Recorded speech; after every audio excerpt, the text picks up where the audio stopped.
गांव में मनोज सिंह नाम का एक गडरिया अपनी पत्नी और बच्चों के साथ रहता था। मनोज के पास 2 दर्जन भेड़ें थीं। मनोज हर रोज सुबह उन्हें जंगल में चराने ले जाता और शाम को वापस ले जाता। घर का सारा काम मनोज की पत्नी सपना संभालती। वो चूल्हे पर खाना बनाकर बच्चों के टिफिन पैक करती और उन्हें स्कूल भेजती। भेड़ों की ऊन और दूध बेचकर मनोज का खर्चा चलता। मनोज अक्सर देखता कि सपना को चूल्हे पर खाना बनाते हुए बहुत खांसी आती है। एक दिन मनोज सपना को लेकर डॉक्टर के पास जाता है। डॉक्टर चाचा, सपना को अक्सर बहुत खांसी आया करती है। मैं कुछ टेस्ट लिख रहा हूँ, तुम इन्हें करवा लो और कल मुझे इनकी रिपोर्ट दिखाना। अगले दिन मनोज डॉक्टर के पास सारी रिपोर्ट्स लेकर जाता है। डॉक्टर रिपोर्ट्स को देखकर कहता है, सपना को लंग्स में इन्फेक्शन हो गया है। उसे चूल्हे पर खाना बिल्कुल नहीं बनाना चाहिए। मैं तुम्हें कुछ दवाइयाँ लिख दे रहा हूँ, 2 महीने इलाज चलेगा, लेकिन ध्यान रहे चूल्हे पर खाना नहीं बनाना है। मनोज और सपना घर लौट आते हैं। दोनों बच्चे बहुत खुश होते हैं। मम्मी पापा आ गए। अगले दिन जब मनोज जंगल में भेड़ें चरा रहा होता है तो वो एक पेड़ के नीचे बैठकर रोने लगता है। हे भगवान, अब मेरा क्या होगा? मेरे पास तो इतने पैसे भी नहीं है कि मैं गैस सिलेंडर खरीद लूं। अब सपना की जान कैसे बच पाएगी? तभी अचानक से रोशनी होती है और जंगल की देवी प्रकट होती है। हे मनुष्य, तुम क्यों रो रहे हो? मेरे जंगल में कोई भी प्राणी दुखी नहीं होता। मैं सबकी एक बार मदद जरूर करती हूँ। बताओ, तुम्हें क्या कष्ट है? हे देवी, मुझे एक गैस सिलेंडर चाहिए, नहीं तो मेरी पत्नी मर जाएगी। जंगल की देवी मनोज को एक गैस सिलेंडर देते हुए कहती हैं, तुम इसे अपने घर ले जाओ। इस सिलेंडर की खास बात ये है कि इसमें गैस कभी खत्म नहीं होगी। मनोज गैस सिलेंडर को लेकर अपने घर पहुंचता है। सपना गैस सिलेंडर देखकर बहुत खुश होती है। ये हुर्रे! अब धुएं में खाना नहीं बनाना पड़ेगा। सपना अक्सर अपनी बचपन की सहेली दीक्षा से फोन पर बातें किया करती थी। उस रात भी सपना ने दीक्षा से बात की। हेलो दीक्षा, क्या कर रही हो? कुछ नहीं, खाना बना रही हूँ। पता है पिछले 2 दिनों में क्या हुआ? नहीं, बताओ क्या हुआ?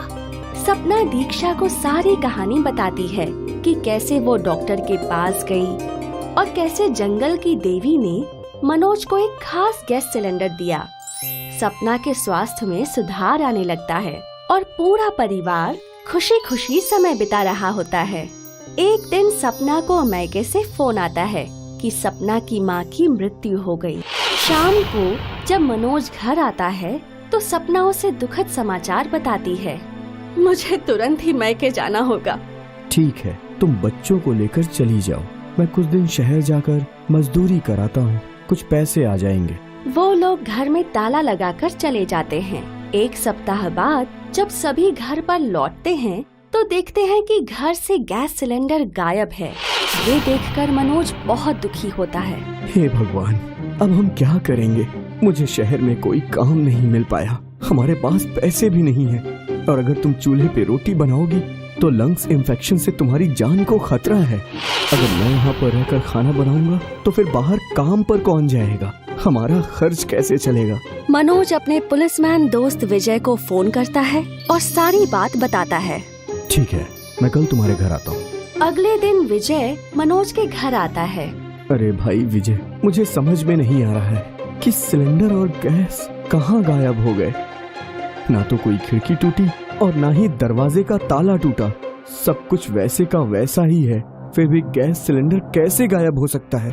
विजय ताले को लेंस से देखता है और पूछता है, क्या तुम्हारे घर पर कोई आता जाता था? नहीं, तुम दोनों अपने मोबाइल फोन दिखाओ। विजय मनोज और सपना के मोबाइल्स की कॉल हिस्ट्री चेक करता है। वो नोटिस करता है कि सपना अपनी फ्रेंड दीक्षा से काफी बातें करती है। विजय सपना से पूछता है, ये दीक्षा कौन है? वो मेरी सहेली है। क्या तुम अपनी सहेली दीक्षा के साथ सारी बातें शेयर करती हो? हाँ, लेकिन उसका गैस सिलेंडर से क्या लेना देना? हम सभी को अभी दीक्षा के घर चलना होगा। लेकिन क्यों? तुम मेरी बात मानो। सभी लोग दीक्षा के घर पहुंचते हैं। जैसे ही दीक्षा दरवाजा खोलती है, मनोज और सपना उसके घर पर रखे गैस सिलेंडर को पहचान जाते हैं। अरे, ये तो हमारा ही गैस सिलेंडर है।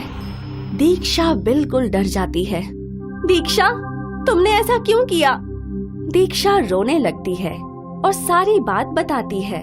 मुझे माफ कर दो सपना, मेरे घर पर सिलेंडर है लेकिन गैस बहुत महंगी पड़ती है।